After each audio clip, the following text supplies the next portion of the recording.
اللہ الرحمن الرحیم۔ سن سکو تو سنو میں خوش آمدید۔ ایک سچی کہانی کے ساتھ آپ کی خدمت میں حاضر ہیں۔ کہانی کا عنوان ہے 300 سال قبر میں رہنے والا آدمی۔ شاہ عبدالعزیز کے پاس ایک آدمی آیا، بڑا عجیب سا دکھتا تھا۔ ایسے کپڑے پہنے تھے جیسے پرانے زمانے کا کوئی مالدار شخص ہو۔ کہنے لگا، حضرت مجھے ایک مسئلہ ہے۔ شاہ عبدالعزیز نے پوچھا، کیا مسئلہ ہے؟ کہنے لگا، میں بہت مالدار تھا، بڑی عیش و عشرت میں زندگی گزار رہی تھی کہ ایک دن آقا نے مجھے نوکری سے نکال دیا، پیسے ختم ہو گئے، فقر کا وقت آ گیا، میں اپنے گھر چلا آیا، پیسے نہیں تھے تو گھر والوں نے عزت دینا چھوڑ دیا، میرے بچے مجھے ملامت کرنے لگے کہ گھر میں بیکار پڑے رہتے ہو، کوئی کام کیا کرو، میں گھر والوں پر بوجھ بن گیا۔ ایک دن غصے میں گھر سے نکلا، ایک گھوڑا تھا اور کچھ کپڑے لیے جانے لگا تو گھر والے رونے لگے کہ آپ کدھر جا رہے ہو، لیکن میں نہ رکا اور سفر کرنے لگا۔ کافی سفر کرنے کے بعد ایک جگہ انتظار گاہ میں بیٹھ گیا۔ وہاں کچھ عورتیں بیٹھی ہوئی تھیں، کچھ عورتیں مسافر تھیں اور کچھ عورتیں جسم فروش تھیں۔ وہ وہاں انتظار گاہ میں مسافروں کے لیے بیٹھی ہوتی تھیں اور مسافروں کو اپنا جسم بیچتی تھیں۔ کہتے ہیں میں وہیں پریشان بیٹھا تھا کہ ایک عورت آئی اور کہنے لگی، کیا چاہیے؟ میں نے کہا کہ میں مسافر ہوں، میرے پاس کچھ نہیں، اگر کھانے کو کچھ ہو تو دے دو۔ وہ میرا مقصد نہیں سمجھی، انہوں نے کھانے کو دیا تو کچھ اور عورتیں آ گئیں اور کہنے لگیں، رات کے لیے کیا ارادہ ہے؟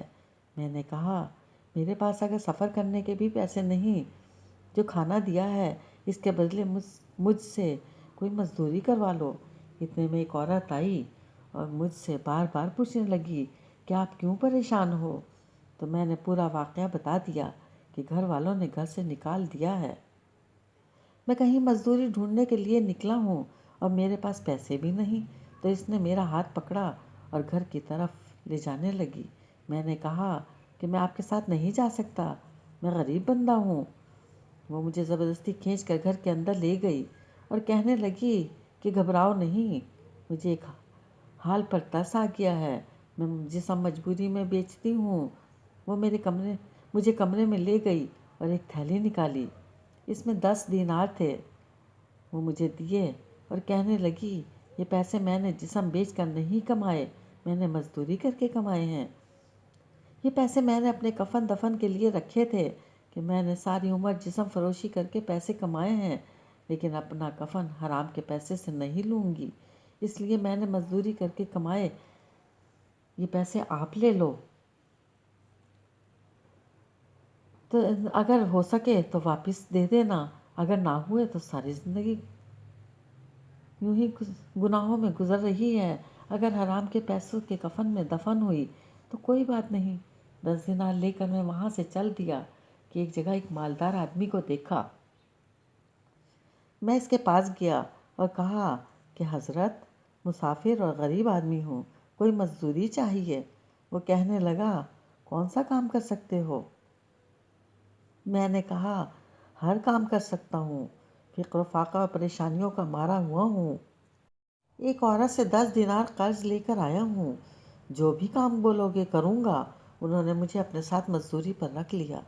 اللہ نے مجھے فہم اور سمجھ زیادہ عطا کی تھی، میں اس کا خاص آدمی بن گیا، اس کے پاس جو بھی آتا وہ مجھے دیتا۔ ایک زمانہ گزرا کہ مجھے گھر سے ایک خط موصول ہوا کہ بچوں کی شادی کے لیے پیسے بھیج دو۔ میں نے خط ساتھ لیا اور کچھ ہاتھی اور اونٹ ساتھ لے کر نکلا۔ 8,000 دینار میرے پاس تھے۔ اس وقت 8,000 دینار آج کے مطابق کروڑوں بنتے ہیں۔ 8,000 دینار ایک تھیلی میں لے کر چل پڑا۔ جب اسی انتظار گاہ پر پہنچا تو میں نے وہاں کے عورتوں سے پوچھا کہ یہاں فلاں عورت رہتی تھی۔ وہ کہنے لگے، ہاں وہ تو بیمار ہے، بستر پر پڑی ہے، فکر و فاقہ میں ہے، کھانے کے لیے بھی کچھ نہیں ہوتا، ہم سے جو بچتا ہے اسے کھانے کو دیتی ہیں۔ میں نے کہا، مجھے وہاں لے چلو۔ جب اس کے پاس پہنچا تو بہت برے حال میں تھی۔ میں نے کہا کہ اب پریشان ہونے کی ضرورت نہیں، میں آ گیا ہوں، آپ کو جو چاہیے بولو۔ تو وہ کہنے لگی، مجھے کسی چیز کی ضرورت نہیں، میں توبہ کر چکی ہوں، میرا وقت آ چکا ہے، جسم کمزور ہو چکا ہے، بستر مرگ پر ہوں، مجھ پر بس اتنا احسان کر دینا کہ میرے مرنے تک میرے پاس رہو، اور اسی 10 دینار سے جو میں نے آپ کو دیے تھے میرے کفن دفن کا انتظام کر کے چلے جانا۔ میں نے کہا ٹھیک ہے۔ میں وہیں اس کے پاس رہنے لگا۔ کچھ ہی ہفتے گزرے تھے کہ اس کا انتقال ہو گیا۔ میں نے اس 10 دینار کے مقابلے میں کئی گنا زیادہ پیسے اس کے کفن دفن پر لگا دیے۔ پیسوں کی تھیلی میں اپنے پاس رکھتا، اسے دفن کر کے میں واپس آ کے سو گیا۔ رات کو ایک خوفناک خواب آیا اور میں گھبرا کر اٹھ بیٹھا۔ دیکھا تو پیسوں کی تھیلی پاس نہیں تھی۔ میں نے بہت ڈھونڈا لیکن کہیں نہیں ملی۔ سوچنے لگا کہاں گئی کہ یکدم یاد آیا کہ وہ تو قبر کے اندر رہ گئی۔ پیسے بہت زیادہ تھے تو میں نے قبر کھودنے کا ارادہ کر لیا۔ قبر ابھی تازہ تھی۔ میں نے کھودنا شروع کر دیا۔ جب مٹی ہٹا کر دیکھا تو قبر کے اندر سے تھیلی اور عورت دونوں غائب تھے۔ میں بڑا حیران ہوا کہ عورت کدھر گئی۔ میں نے اور کھودنا شروع کیا کہ شاید مٹی زیادہ ڈال دی ہو اور وہ نیچے ہو۔ کافی مٹی ہٹانے کے بعد میں نے ایک منظر دیکھا۔ سامنے ایک دروازہ تھا۔ میں نے اندر جھانک کر دیکھا تو سامنے عالی شان محل دکھائی دیے۔ سامنے تخت پر ایک خوبصورت شہزادی بیٹھی تھی۔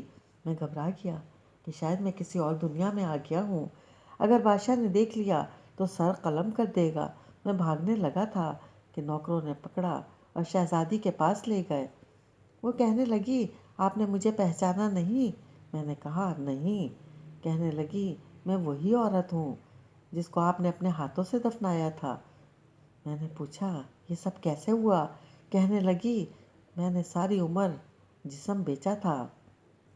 اللہ کا سامنا کرتے ہوئے مجھے شرم آتی تھی کہ میرا یہ پلید اور گندا جسم اس قابل نہیں کہ میں اللہ کے سامنے کھڑی ہو سکوں۔ اللہ رب العزت نے فرمایا شرمانا نہیں، آپ نے میرے نام پر غیرت کی ہے، میرے مجبور بندے کی مدد کی ہے۔ آج 10 دینار کے بدلے میں نے آپ کو جنت عطا کی ہے۔ کہتے ہیں میں نے قبر میں 3 ساعت گزارے تو اس عورت نے کہا جلدی یہاں سے نکلو، اگر تھوڑی دیر اور رکے تو دنیا کا نظام بدلا ہوا ہوگا۔ میں قبر سے نکلا تو دنیا بدل چکی تھی۔ لوگوں کے کپڑے بدل چکے تھے۔ جو انتظار گاہ تھی وہاں پر عالی شان عمارت کھڑی تھی۔ سب کچھ بدلا ہوا تھا۔ تھیلا میرے ہاتھ میں تھا۔ میں حیران و پریشان کھڑا تھا۔ وہیں پر ایک بابا جی کھڑے تھے۔ میں نے پوچھا بابا یہاں ایک انتظار گاہ ہوا کرتی تھی؟ تو وہ کہنے لگا مجھے معلوم نہیں، آؤ میں تمہیں اپنے والد کے پاس لے چلوں، شاید انہیں پتہ ہو۔ میں وہاں گیا تو ایک نہایت عمر رسیدہ شخص چارپائی پر لیٹا تھا۔ میں نے ان سے پوچھا بابا جی یہاں پر ایک انتظار گاہ ہوا کرتی تھی؟ وہ کہنے لگے بیٹا میں نے خود تو نہیں دیکھا لیکن اپنے بڑوں سے سنا ہے کہ یہاں ایک انتظار گاہ ہوا کرتی تھی جہاں پر جسم فروش عورتیں رہا کرتی تھیں۔ وہاں پر ایک بدکار عورت تھی جس کی قبر میں ایک شخص اترا تھا۔ 300 سال ہو گئے وہ شخص واپس نہیں نکلا۔ تو میں نے کہا کہ بابا وہ شخص میں ہی ہوں۔ تو بابا نے آنکھوں کو انگلیوں سے کھول کر مجھے دیکھا۔ شاید اس کی نظر کمزور ہو گئی تھی یا اسے یقین نہیں آ رہا تھا۔ میں نے بابا جی کو وہ پیسے دکھائے تو وہ بولا ان پیسوں کا مجھے بھی نہیں معلوم کہ کس زمانے کے ہیں۔ یہاں ایک محدث رہتا ہے شاہ عبدالعزیز اس کا نام ہے، اس کے پاس چلے جاؤ۔ تو وہ شاہ عبدالعزیز محدث دہلوی کے پاس چلا گیا اور سارا واقعہ بیان کیا۔ تو انہوں نے فرمایا آپ زمانے کے لوگوں یہاں نہیں ہیں، آپ مکہ مکرمہ چلے جاؤ اور وہاں عبادت کرتے رہو۔ وہ شخص مکہ مکرمہ چلا گیا، وہاں بیت اللہ شریف میں عبادت کرتا رہا اور وہیں پر ہی وفات پائی۔ اسے جنت البقیع میں دفن کیا گیا۔